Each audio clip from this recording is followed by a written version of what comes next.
आप सभी का आज के इस वीडियो में स्वागत है। आज मैं इस वीडियो में डाल रही हूँ कक्षा 12वीं इतिहास का महत्वपूर्ण प्रश्न उत्तर सहित, जो ब्लूप्रिंट 2024 के हिसाब से है। इसमें पाठ एक है ईंटें, मनके तथा अस्थियाँ, हड़प्पा सभ्यता का। ब्लूप्रिंट के हिसाब से 1 नंबर का एक प्रश्न आएगा और 5 नंबर का एक प्रश्न आएगा। तो सबसे पहले 1 नंबर का एक प्रश्न है। इसमें देख लीजिए जो जो महत्वपूर्ण है, इस नोट्स के रूप में बना दी हूँ। और 5 नंबर का प्रश्न है। तो पहले 1 नंबर का प्रश्न,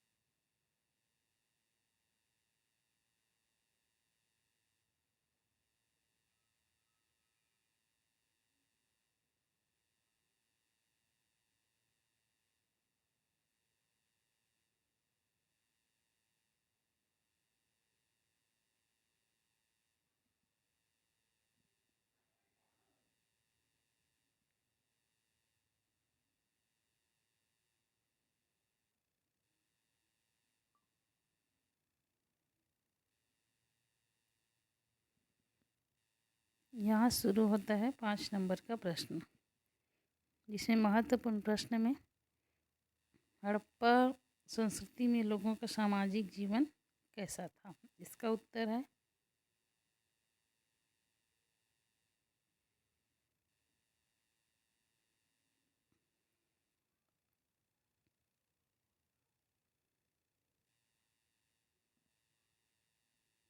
हड़प्पा संस्कृति में लोगों का सामाजिक जीवन कैसा था। इसका महत्वपूर्ण पॉइंट है परिवार का क्या महत्व था, भोजन कैसे करते थे, पहनावा कैसा था, केश विन्यास क्या था, श्रृंगार किस प्रकार से करते थे और हड़प्पा के लोगों का व्यवसाय क्या था। दूसरा प्रश्न है हड़प्पा के लोगों का आर्थिक जीवन कैसा था। तो ये कृषि कार्य करते थे। कृषि प्रौद्योगिकी अर्थात औजार कौन कौन से थे, पशुपालन का कार्य करते थे, सिंचाई के साधन इस समय क्या उपलब्ध थे, शिल्प तथा उद्योग किस प्रकार से था और व्यापार वाणिज्य एवं नापतोल किस प्रकार से करते थे। तीसरा प्रश्न है हड़प्पा सभ्यता के लोगों का राजनीतिक जीवन कैसा था। इसमें हड़प्पा के शासक कौन थे, क्या वो राजा थे, पुरोहित थे, व्यापारी थे। यहाँ आर्थिक, धार्मिक एवं प्रशासकीय कार्यों को कोई भेद नहीं था। एक व्यक्ति पुरोहित भी हो सकता था, राजा भी, धनी व्यक्ति भी हो सकता था। इसमें हंटर महोदय क्या कहते हैं। फिर हड़प्पा सभ्यता में अनेक राजाओं का अस्तित्व नहीं था, एक ही राजा था, एक ही राज्य था और एक ही राजा था। फिर इस सभ्यता में 2 राजधानियाँ थी जहाँ मिलकर कार्य होता था। और अगला प्रश्न हड़प्पा सभ्यता का धार्मिक जीवन पर प्रकाश डालिए। तो हड़प्पा सभ्यता में ऐसा कोई भवन नहीं मिला है जिसे मंदिर कहा जा सके। जहाँ नारी की मूर्ति ही मिली है यहाँ, इससे स्पष्ट होता है कि वहाँ मातृ देवी की पूजा होती। फिर एक मूर्ति पृथ्वी देवी की है, जिसके गर्भ में एक पौधा निकलता दिखाया गया।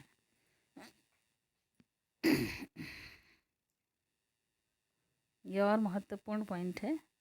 यहाँ वृक्षों की पूजा होती है, स्वास्तिक चिन्ह बनाए जाते थे और शवों का संस्कार 3 प्रकार से होता था, पूर्ण समाधिकरण, आंशिक समाधिकरण और दाहकरण।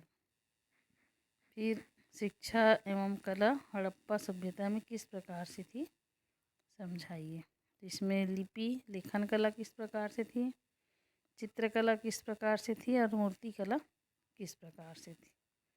फिर धातु कर्म कौन कौन सी धातु था, फिर गोदी से नौका कैसे बनाते थे, नाप तोल की तकनीकी कौन सी थी, और चिकित्सा ज्ञान इनका किस प्रकार से था।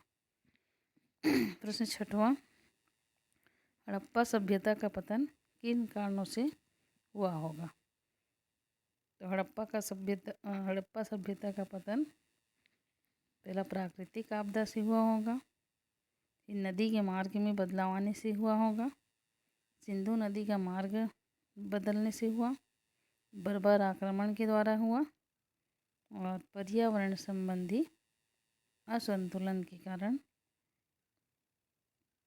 तो इस प्रकार से हड़प्पा सभ्यता के पतन का कोई एक कारण नहीं था, इसमें अनेक कारण जिम्मेदार थे।